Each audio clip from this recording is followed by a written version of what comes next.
Laptop computer spins onto the screen, opens, and displays ATP Education Program webinar series, closes, and then spins off the screen. Hi everyone, welcome to Timers and Meters. I'm Buti. I've been in the field of disabilities for over 31 years. I was a special education teacher, an autism itinerant, and a special ed administrator. I was the director of autism and intellectual disabilities for the Chicago Public Schools. I'm now the proud owner of AIEPA, which stands for Advocate and Instructional Expert for People with Autism. Let's get started. When we talk about autism, we're talking about a developmental disability that significantly affects verbal and nonverbal communication and social interaction. Some are involved with engagement in repetitive activities and stereotype movements. Some demonstrate resistance to environmental change or change in their daily routines. And some demonstrate unusual responses to sensory experiences. Today, we're really going to focus on this, the resistance to environmental change or change in your daily routines. Visual supports are really important to use. Students with autism respond much better when information is provided visually. It allows them time to process, especially when something is abstract. Time is abstract, which can be frustrating to some students. Visuals can help processing this abstract information. Being able to see the time disappear or see the time pass can be extremely helpful.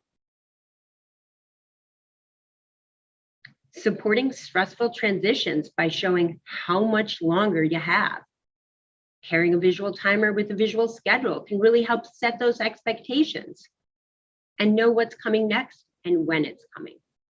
Really can increase your independence. It helps all the team members to stick to the routine as well. And it really can help support transitions along the school day. So let's start out with our basic timers. Let's start all the way up. In the upper left-hand corner, we've got the timed timer. This one's really popular with students with autism because you can actually see the red disappearing as the time goes. Another one I'd like to highlight is just the old school sand timer right there below me. That one is great as well because you can actually see the time disappearing. I also like this. It's the Polder Timer. I got it on Amazon for $9.99. What's really lovely with this timer is it has a lot of different features. For one, I could set up the little stand here and it could stand on my desk. For two, you can clip it on yourself, you know, like an old school pager. Some of you may not be old enough to know what that is, but it can clip on your belt loop.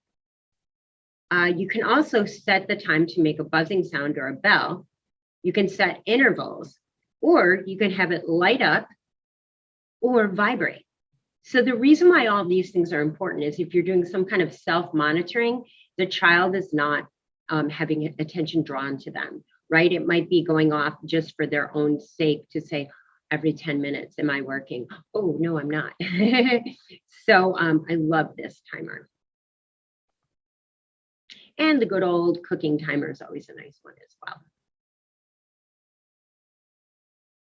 This timer is really cool. So this one goes from green to yellow. Yellow is the warning, time is almost up. So a lot of our students love getting that warning that time is almost up. And then it changes to red. So if you go to classroomscreen.com, there's a lot of different features, but I screenshotted these. They have the traffic light, which you can put up on the screen. And if you're using like a smart board or you have it on your students' individual computers, you can have the red, you can use it for volume, or you can, which we'll talk about later, or time. So you can have the green is let's get to work, yellow is we're almost done, red is stop. They have a sand timer there as well. You can put up on the screen and you determine how much time it is. You can use a stopwatch, the clock, or a calendar. So all of those things are on this free website, classroomscreen.com. The countdown. I'm a huge fan of the 5, 4, 3, 2, 1 timer because guess what? It doesn't actually have to be 5 minutes. So I have 2 different sizes, the big one and the small one. I usually put the small one on their desk and the big one might be one on the board. But here's what I love about it. And on mine, I have the 5 has an actual go sign and the 1 has a stop sign. So let's say that I have the bigger one up on the board. So I could say, okay, 5 minutes before we're finished. 4 minutes. But I don't actually have to wait 4 minutes, right? If I see the child needs a little bit more time, I might prolong this one and then say, okay, 3 minutes, you're doing a great job. You're doing a great job. Maybe I see they're coming along. I can go take this one off and so on and so forth. So it's a great strategy to help with time that doesn't actually have to be tied to time. And I love the color coding. Big fan of the color coding. Same type of thing.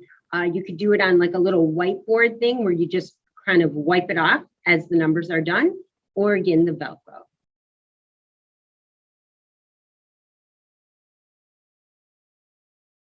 So we also can use our color-coded 5, 4, 3, 2, 1 for stressors and monitors that way. It's a meter. This is another one with time, where you might say down here below me, the ready, set, go. So that can help them to get ready. Or down on that side, you take the item, like if it's reading, and you're going from reading is go. And then you move the reading one over to yellow. Then you move it to red to stop, but you have the picture of what's next. Maybe it's math. So you have reading in the green, and you have math in the orange. But then you move the reading to the yellow. Then you move the reading to the red, and they know that next is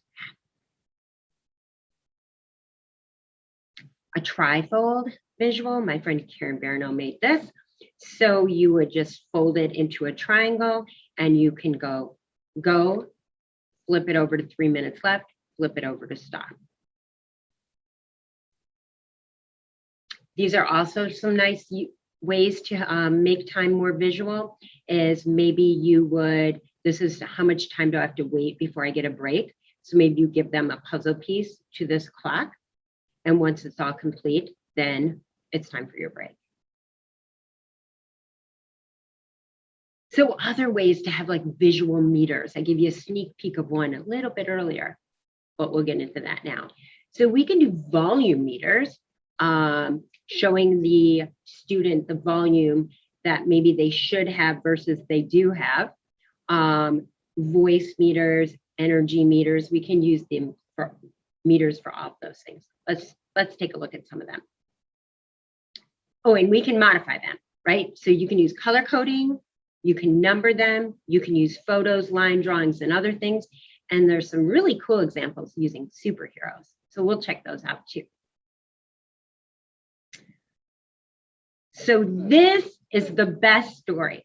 So my friend Isaac got placed in a therapeutic school because he was too loud for public schools. That's right, I said it. Too loud for public schools. What? So here I was. I happened to be in the private therapeutic school on his first day.